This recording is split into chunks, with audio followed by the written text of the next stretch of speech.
પાણી ઓસરતા ચારે બાજુ ગંદકીનું સામ્રાજ્ય ફેલાયેલું છે। પાણીના પ્રવાહથી રોડ પર પાર્ક કરેલી કેટલીક ગાડીઓ પણ તણાઈ ગઈ અને ચારેય બાજુ તબાહીના દ્રશ્યો વડોદરાથી સામે આવ્યા છે। ચારેય તરફ ગંદકીનું સામ્રાજ્ય।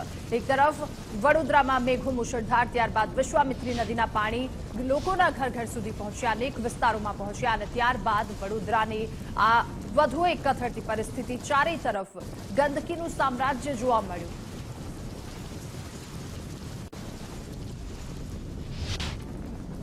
વડોદરાની અંદર શહેરના લોકો પહેલા પૂર જોઈને પાણી પાણી પાણી બોલી રહ્યા હતા।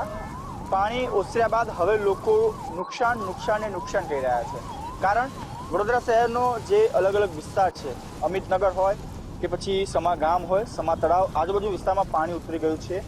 સમાંતર પાણી ઉતર્યા બાદ જે પ્રકારની લોકો પોતાના ધંધા રોજગાર શરૂ કર્યા છે ત્યારે નુકસાન છે મોટા પ્રમાણમાં જોવા મળી રહ્યું છે। જે પ્રમાણે વિશ્વામિત્રી નદીએ પોતાનું રૌદ્ર સ્વરૂપ બતાવ્યું હતું અને તેનું પાણી વડોદરા શહેરની અંદર ઘૂસ્યા હતા અને તેને લઈને પાણીનો પ્રવાહ કેટલા પ્રકારનો હતો, કારણ કે 2 વ્હીલર 4 વ્હીલર તમામ જે ગાડીઓ છે એ પૂરની ઝપેટમાં આવી હતી અને ભારે નુકસાન જે છે એ જોવા મળી રહ્યું હતું।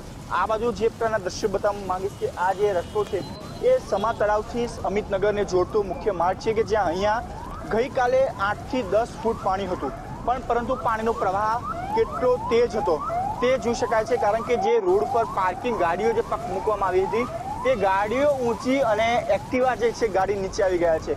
બીજી બાજુ એક ગાડી બતાવવાનો પ્રયત્ન કરીશ, જે અમારા કેમેરામેનને બતાવવાનું કહીશ કે પેલી જે ગાડી છે રોડ ઉપર પાર્ક કરવામાં આવી હતી, પાણીના પ્રવાહને કારણે આખા ડિવાઈડરની મધ્યમાં જઈને પહોંચી છે। એટલે પાણી ઉતર્યા બાદ પણ લોકો હવે પોતાનું જે નુકસાન થયું છે તે જોઈ રહ્યા છે। એક તો 3 દિવસથી જે તહેવાર હતો, જન્માષ્ટમીનો તહેવારના દિવસે જે વખતે પૂરની પરિસ્થિતિ સર્જાઈ હતી પારણા, અને ત્યારબાદ જે પ્રકારનું વડોદરા શહેરની જનજીવન અસ્તવ્યસ્ત થયું હતું, આ જે ગાડી દેખાય છે એ ગાડી પણ રોડ ઉપર પાર્ક કરવામાં આવી હતી, પરંતુ પાણીનો પ્રવાહ કેવા પ્રકારનો હશે અને કેવા પ્રકારનું લોકો હાલાકી પહોંચ્યું, કારણ કે પાણીના ગાડી આખી જે છે પાણીના પ્રવાહની અંદર તણાઈને જે છે આખું બાજુમાં જે કાદવ કીચડવાળો વિસ્તાર છે જ્યાં નાખવામાં છે, कैसी हालांकि आपको भुगतनी पड़ी है? यहाँ पे गुजरात की यहाँ पे बारिश की वजह से बहुत भयानक परिस्थिति हुई थी। लोगों को खाने पानी के लिए तरसना पड़ा, या फिर जितना पानी आया था उसके लिए परेशान होना पड़ा, या फिर लोगों की गाड़ियाँ बह गई, देख सकते हो आप यहाँ पे। और पानी के लिए भी लोगों को पानी भी नहीं मिला 3-4 दिन से, ना अस्पताल की सुविधाएं मिली है। और इसी इसमें लोगों ने, बहुत सारे लोगों ने, गुजरात के लोगों ने आगे आके मदद की है, लोगों की हेल्प की है, तो एक अच्छा लगता है। लेकिन स्थानिक की बात की जाए, स्थानिक जो कॉर्पोरेटर है, विधायक है, सांसद है, उन्होंने मदद की है?